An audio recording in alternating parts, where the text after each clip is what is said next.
On the morning of August 1st, 1943, at precisely 6:47 a.m., Lieutenant Colonel Addison Baker, along with Major John Jerstad, entered the cockpit of their B-24 Liberator, known as Wench, at the Benghazi airfield, located in Libya. Around them, 178 heavy bombers were getting ready for what would become the longest and lowest altitude bombing raid ever recorded in history. Baker had reached the age of 36 and held the position of commanding officer for the 93rd Bomb Group. He brought with him 11 months of combat experience. Jerstad, at just 25 years old, had already fulfilled his mandatory 25 missions 3 weeks prior. Despite this, he had chosen to volunteer for this particular mission, serving as Baker's co-pilot. Their destination was the Ploesti oil refineries, situated in Romania. These facilities were responsible for supplying 30% of Nazi Germany's fuel. Intelligence reports were predicting casualty rates of 50% before the day would come to an end. Operation Tidal Wave demanded a round-trip journey of 2,400 miles, maintaining altitudes ranging between 50 and 500 feet. That's treetop level flying. The Luftwaffe, combined with German anti-aircraft crews, had successfully transformed Ploesti into what was now the most heavily defended target across all of Europe. Earlier high-altitude raids had proven unsuccessful. The only viable approach to destroy these refineries was to fly directly through the defensive positions at Chimney Height. They would drop bombs with delayed fuses, then hope the resulting explosions wouldn't catch their own aircraft in the blast. During training exercises for this very mission, the 8th Air Force had already lost 47 B-24 seconds. Pilots had misjudged their altitude while flying over water. Some flew straight into hillsides during their low-level practice runs. Others collided while maintaining tight formations. Command had calculated they would lose approximately 90 aircraft over the target. That calculation translated to 900 men. Baker was fully aware of these numbers. Jerstad knew them too. He had completed his tour of duty. He could have returned home to Oregon, but instead he had requested to fly just one more mission. Baker needed pilots with experience. Jerstad served as operations officer. He understood the mission plan better than anyone, except for Baker himself. Will they manage to survive what's about to come? Please go ahead and hit that like button. It helps more people discover these stories. And subscribe. Back to Baker and Jerstad now. That morning, Wench carried a crew of 10 members.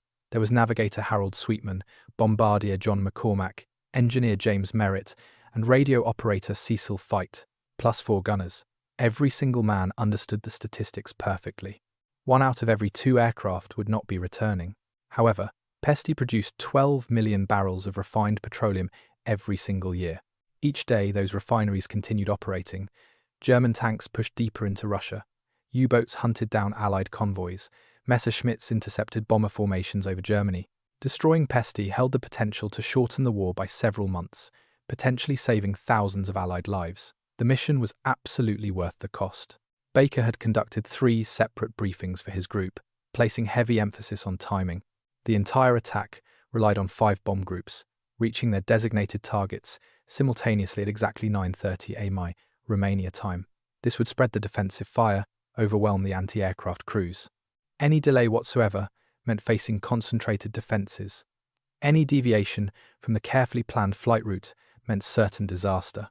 Each group had been assigned specific refineries to strike. The 93rd would be attacking the Astro Romana and Nunria refineries.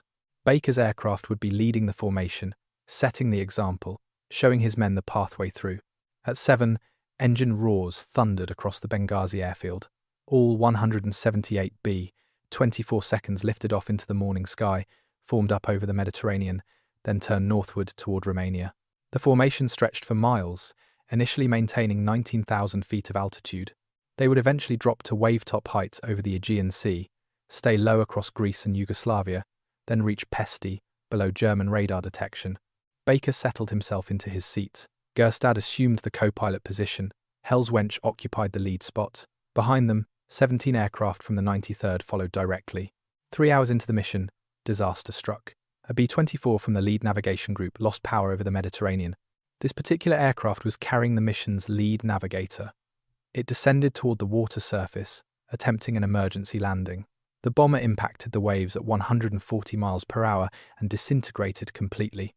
All crew members were lost. The entire operation had just lost its pathfinder. No backup navigator possessed knowledge of the complete route.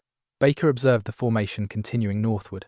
Something had already gone wrong. The formation crossed over the Greek coast at 9,000 feet, then descended to 500 feet over Yugoslavia.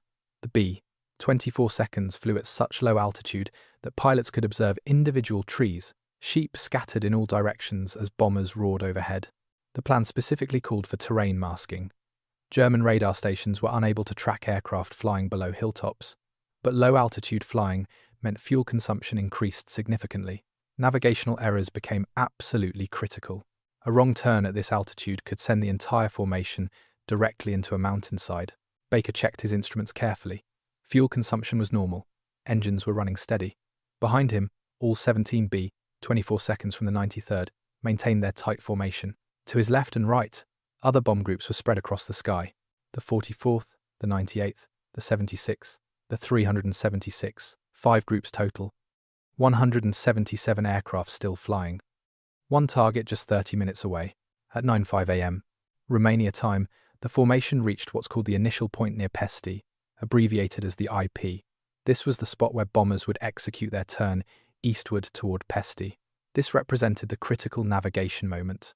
Every group needed to identify landmarks, turn at precisely the correct moment, follow the proper valleys toward their assigned refineries. Without the lead navigator, the mission commander's aircraft took over all navigation duties. Baker watched carefully as the lead group began their turn. They turned toward Bucharest. Wrong city, wrong direction entirely. Baker recognized the error immediately. The lead group had mistaken one valley for another, a simple navigational mistake at 500 feet altitude. But Bucharest lay 30 miles southeast of Ploesti. The lead group was now taking 3 bomb groups, over 100 aircraft total, away from the target, away from the entire mission. The attack plan was collapsing before his eyes. Baker grabbed the radio transmitter, attempting to contact the mission commander. Radio discipline had been maintained strictly throughout the entire flight. Minimal transmissions were the rule. German listening posts were actively tracking them. But this qualified as an emergency. The mission was about to fail completely. Baker called repeatedly. No response came back. Either the lead aircraft wasn't monitoring the correct frequency, or they simply couldn't hear through the radio interference. German jamming had commenced the moment the formation crossed into Romania. Static filled every airwave. Jerstad looked directly at Baker. The decision facing them was actually quite simple. They could follow the lead group to the wrong target and waste the entire mission. Or they could break formation, turn the 93rd toward Ploesti alone, lead his 17 aircraft into the most heavily defended target in all of Europe without the planned support from other groups. No simultaneous attack, no split defences. Every single German gun would focus exclusively on the 93rd. Command had predicted 50% losses with the full formation attacking together. What would the losses be with just one group attacking alone? Baker made his decision in 5 seconds flat. He banked Hell's Wench hard to the left, away from the lead group, directly toward Ploesti. Behind him, every single aircraft in the 93rd followed his lead. All 17 B-24s broke away from the main formation. The original attack plan had called for 94 bombers hitting Ploesti together. Now Baker was leading just 18 bombers toward targets that had been designed to be attacked by 5 times that number. German radar operators watched the formation split apart. Flak battery commanders received urgent updates transmitted rapidly. American bombers were approaching from the south. Small group, just 18 aircraft, altitude 500 feet. Speed, 210 miles per hour. Every available gun crew in Ploesti received the identical order. Concentrate all fire on this group. Stop them before they reach the refineries. Baker flew directly toward the smokestacks of Astro Romana, 11 miles ahead, 10 minutes of flying time remaining. Jerstad scanned the horizon through the co-pilot window. Black smoke was already rising over the city. Something else too. Small dark shapes lifting upward from the ground around the refineries. Dozens of them initially. Then hundreds appeared. Barrage balloons, with steel cables dangling beneath them, designed specifically to destroy low-flying bombers. The cables would shred wings apart, tear through fuselage sections, rip engines completely from their mountings. The Ploesti defenders had raised every single balloon in the city. Hell's Wench was flying directly into an entire forest of steel. At 9:17 a.m., Hell's Wench entered the Ploesti defense zone at 470 feet altitude. The city sprawled ahead of them. 7 major refineries. Miles upon miles of pipelines, cracking towers, storage tanks, smokestacks belching thick black smoke. And above everything else, barrage balloons, 300 of them, Steel cable stretched from ground level up to each balloon. Every cable specifically designed to catch aircraft wings, snap them clean off, send bombers tumbling into the ground below. Baker had absolutely no choice about altitude. The mission specifically required bombing from chimney height. Delayed fuses needed sufficient time to arm properly. If they dropped from normal bombing altitude, the bombs would explode before penetrating deep into refinery structures. The entire mission depended completely on flying low, flying directly through those cables. The 93rd crews had trained extensively for this very scenario. They'd practiced low-level bombing runs over desert targets in Libya, but training targets didn't shoot back at you. Training balloons didn't have actual steel cables. Behind Hell's Wench, all 17 B-24s followed in tight formation. Nose gunners tracked the balloons ahead. Top turret gunners searched for fighters. The Luftwaffe had stationed 200 fighters at airfields surrounding Ploesti.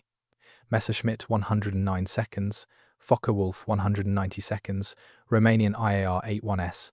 Intelligence had predicted waves of fighter attacks during the bomb run. So far, no fighters had appeared. German commanders were holding them back, waiting intentionally. The flak batteries would handle the bombers first. The first 88mm shell exploded 200 feet ahead of Hell's Wench. Black smoke, orange flash, shrapnel sprayed outward in all directions. Baker flew directly through the blast. The aircraft shuddered violently. More explosions erupted across the entire sky. German gun crews had found the range. The Ploesti defences included 230 flak guns, 88 seconds, AAA batteries, machine gun nests positioned on rooftops. Every single gun opened fire simultaneously. The sky filled completely with tracers. Red lines streaking toward the formation. Black puffs of exploding shells everywhere. The barrage was so incredibly dense that pilots couldn't see through it. A balloon cable appeared directly ahead without warning. Baker yanked the controls hard left. Hell's Wench banked sharply. The cable passed just 20 feet from the right wing. Another cable appeared to the left. Baker rolled right. Flying through the forest now, dodging cables that appeared without warning through the thick smoke. Jerstad called out positions continuously. Cable high left, cable low right. Baker flew purely by instinct now. The refineries were 3 miles ahead. 3 more minutes to endure. The formation had to stay together, had to reach the target. An 88 shell detonated directly beneath Hell's Wench. The explosion lifted the entire aircraft 30 feet upward. Shrapnel tore through the belly section. Punctured fuel tanks. Ripped through hydraulic lines. Red warning lights flashed across the entire instrument panel. Fuel pressure dropping in number 3 engine. Oil temperature rising in number 1. The aircraft was bleeding out. But the engines still ran. The controls still responded. Baker kept flying forward. 2 miles from target now. Another barrage balloon appeared ahead. Baker aimed between 2 cables, calculated the gap quickly, 40 feet of clearance on each side, enough room. He committed to the path. Then the aircraft jolted suddenly. Hard impact on the right wing. The B-24 had clipped a cable Baker hadn't seen at all. The steel wire scraped along the wing leading edge, tearing aluminum. The wire caught on the outboard engine nacelle, held fast. The balloon was now physically attached to Hell's Wench. 300 pounds of rubber and canvas dragging on the right wing, creating massive asymmetric drag. The aircraft pulled hard right. Baker fought the controls, struggled to maintain heading.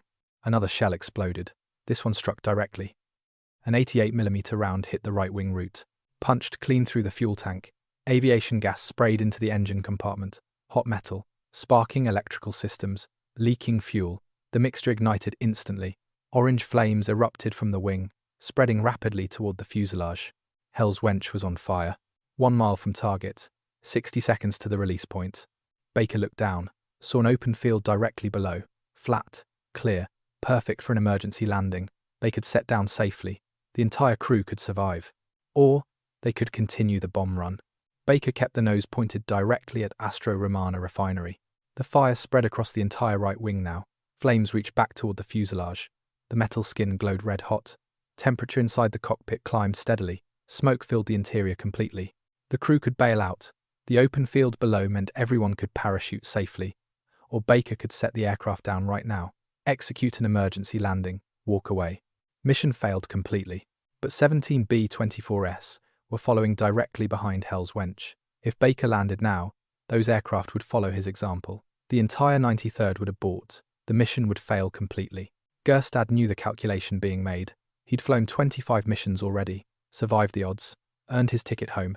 Now he sat in a burning bomber facing a choice: survival or mission completion. He didn't reach for the bailout lever, didn't suggest landing.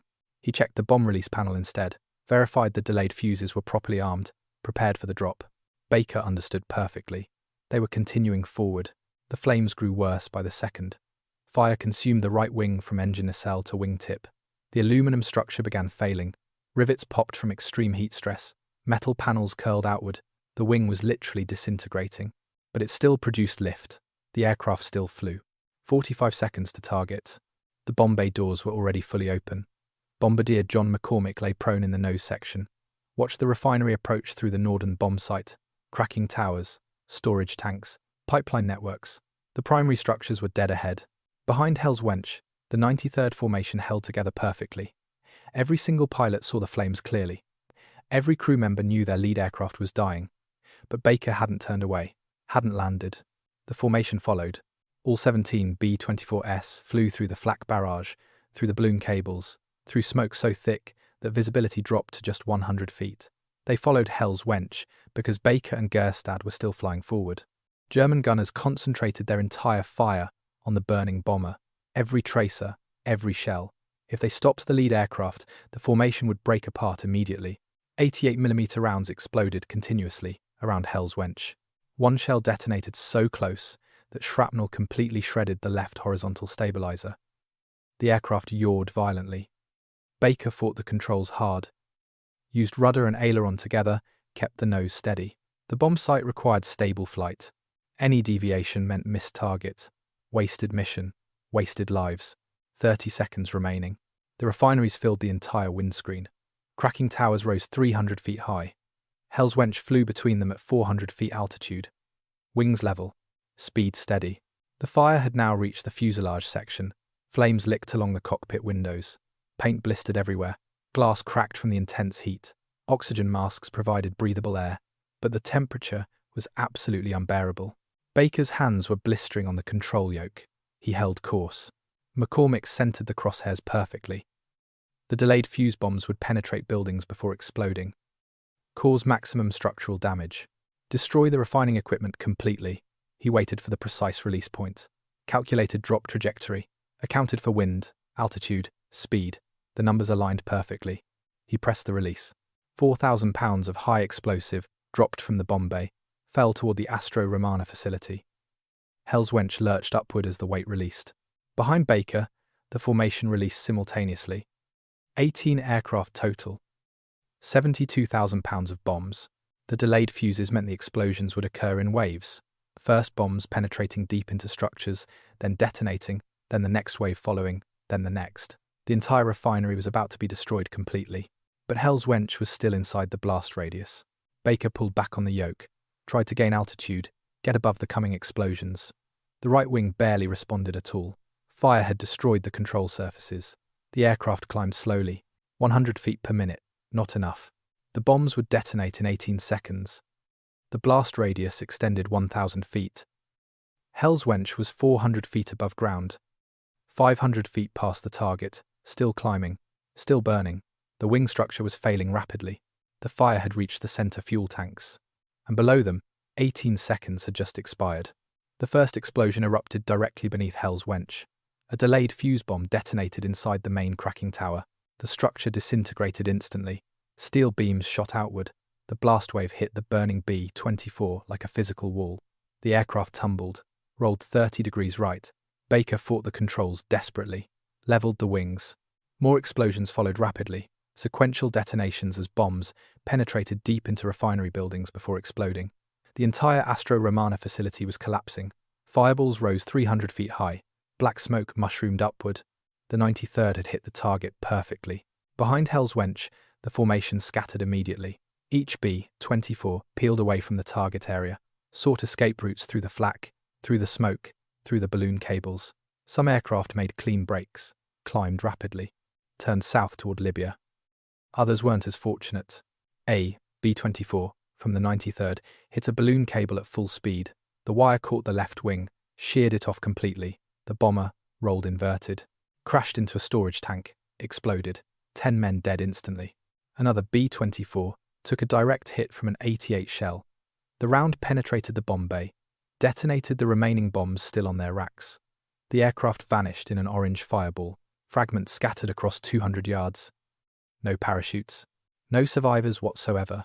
A third bomber flew directly through a flak barrage. 20mm rounds stitched across the fuselage, killed the pilot, wounded the co-pilot severely. The aircraft nosed down, struck the ground at 200 miles per hour, cartwheeled through a residential area. 14 civilians died alongside the crew. The 93rd was paying the predicted price.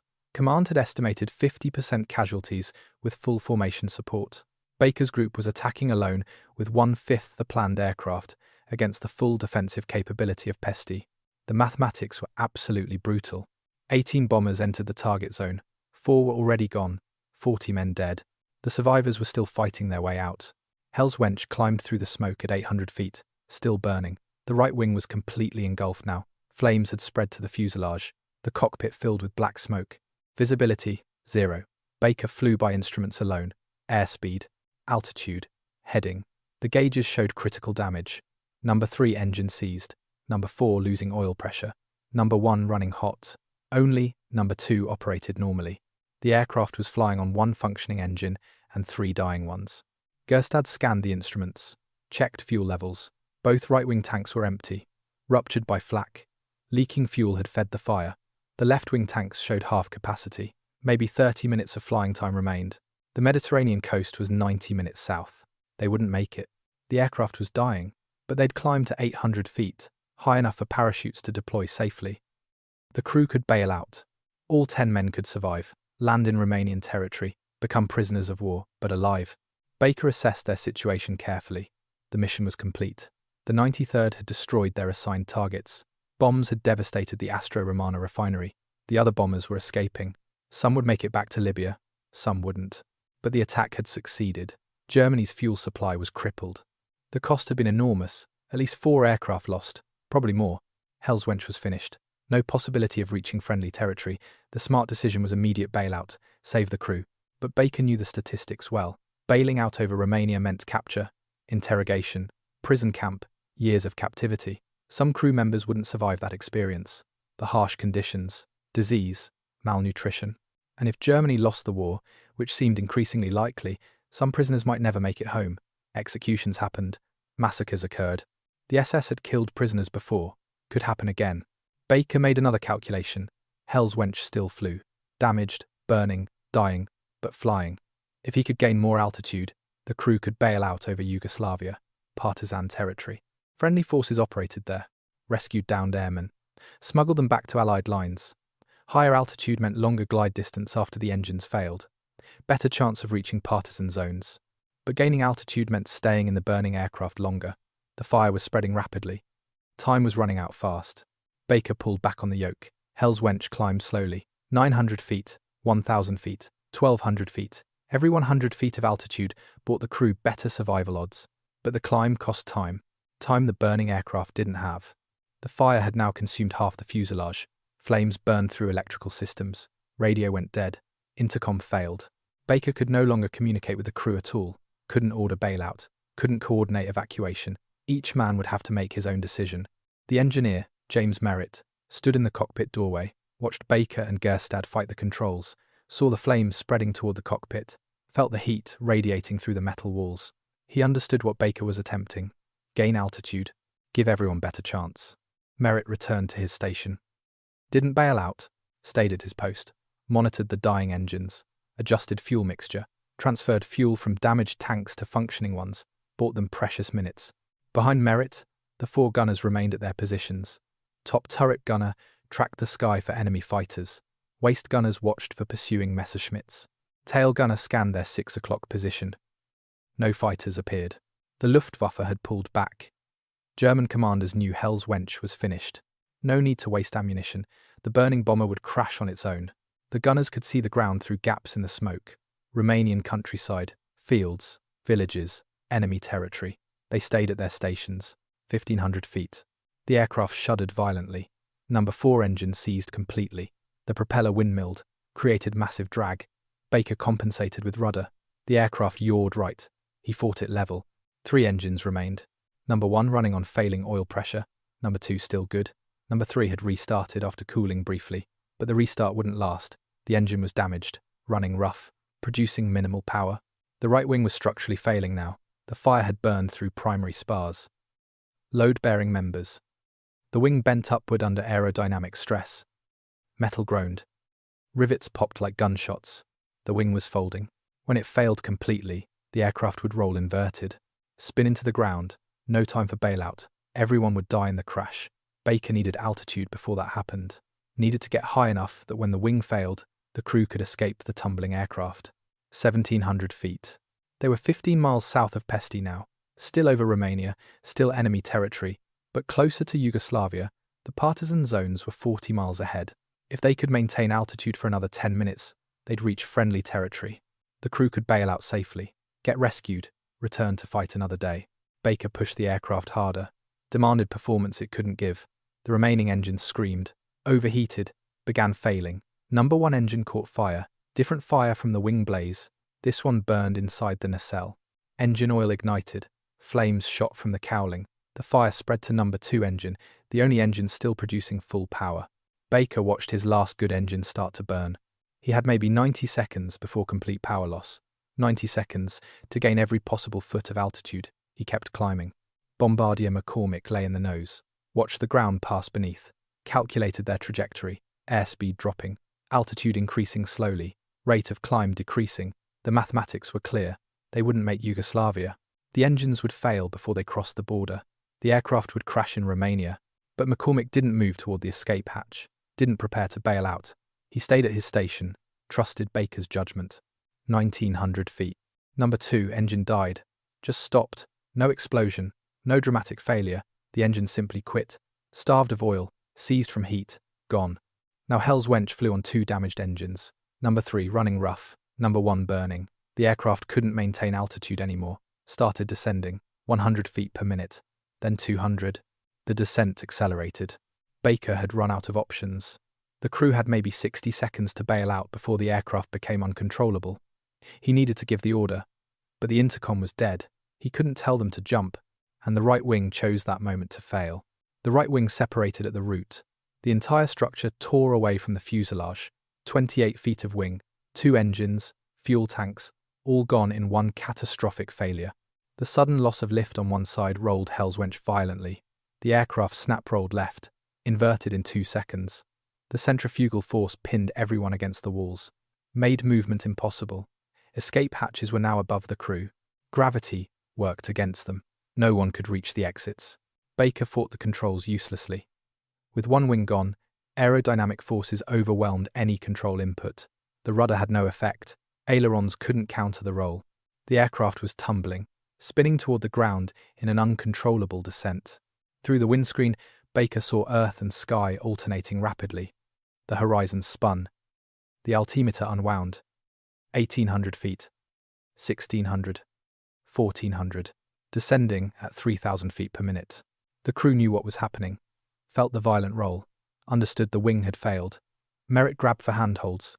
Couldn't reach them. The centrifugal force threw him against the bulkhead. The gunners tumbled through the fuselage.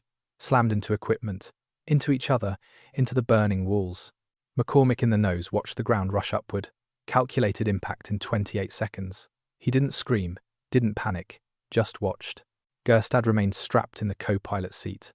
The harness held him secure despite the violent rotation. He looked at Baker. Both men knew this was the end.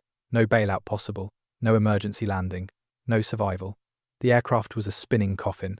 They'd completed the mission, led the 93rd to the target, destroyed the refinery, kept flying when they could have landed safely. Made the choice. This was the consequence. 1,000 feet. The spin accelerated. Aerodynamic forces increased as airspeed built. The aircraft rotated faster, 4 revolutions per second. The remaining left wing began failing under the stress. Metal screamed. The fire spread throughout the fuselage. Consumed everything. The ammunition for the 50 caliber guns began cooking off. Rounds exploded randomly, sent bullets ricocheting through the interior, added chaos to the catastrophe. The ground details became visible. Trees, a road, farm buildings, Romanian farmers working fields. They looked up, saw the burning bomber spinning downward, black smoke trailing behind it in a corkscrew pattern. The sound was immense. Screaming engines, rushing wind, exploding ammunition. The farmers ran, scattered away from the impact point, knew what was coming. 600 feet. Hell's Wench completed its final rotation. The nose pointed almost straight down. The remaining engine still ran, still pushed the aircraft faster toward the ground. Baker saw the impact point. A field, bare earth. The aircraft would hit at over 300 miles per hour.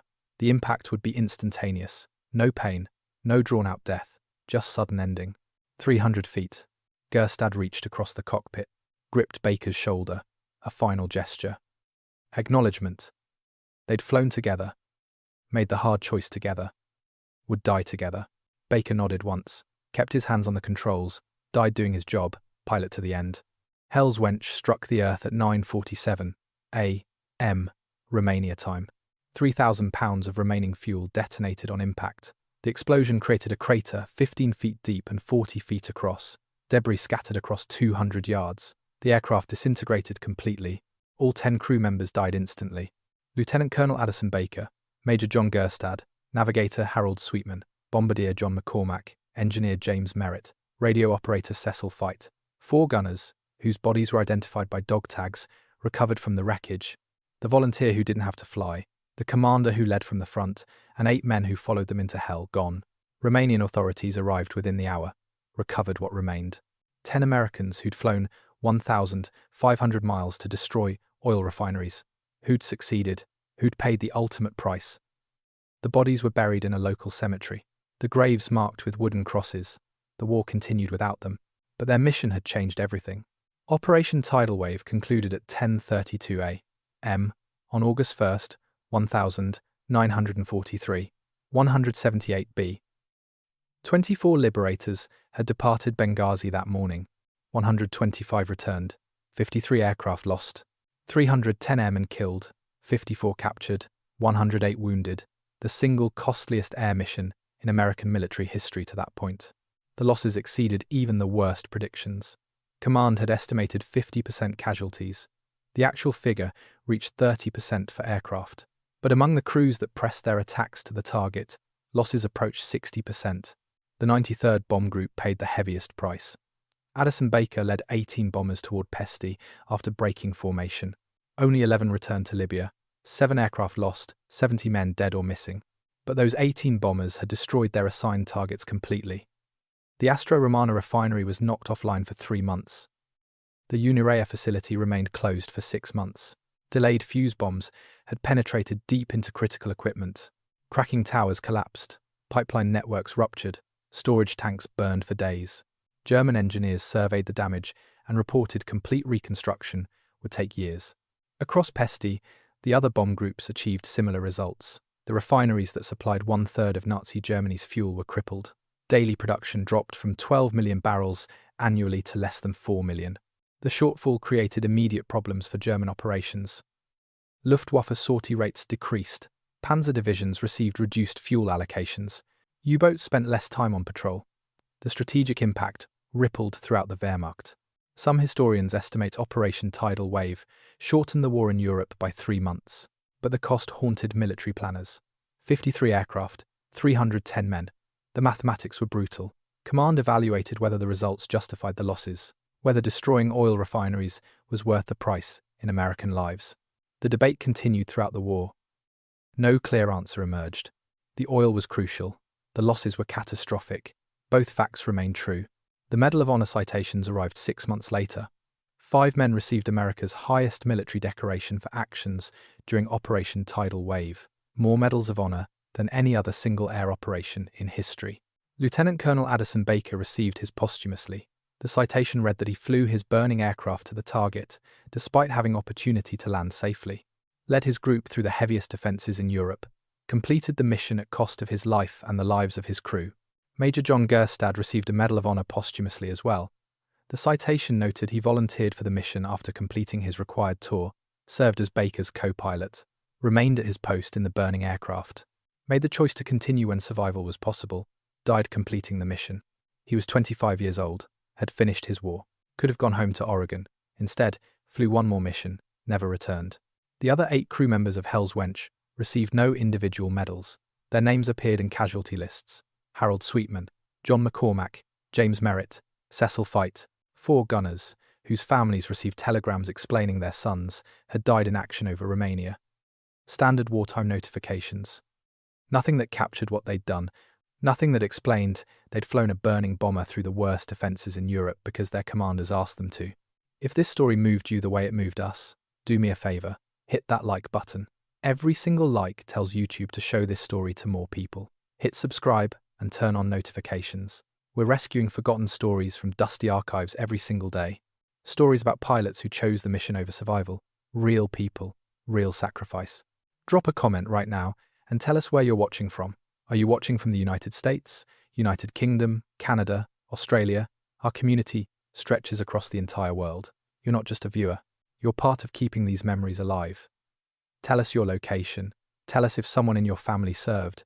Just let us know you're here. Thank you for watching. And thank you for making sure Lieutenant Colonel Addison Baker and Major John Jerstad don't disappear into silence. These men deserve to be remembered, and you're helping make that happen.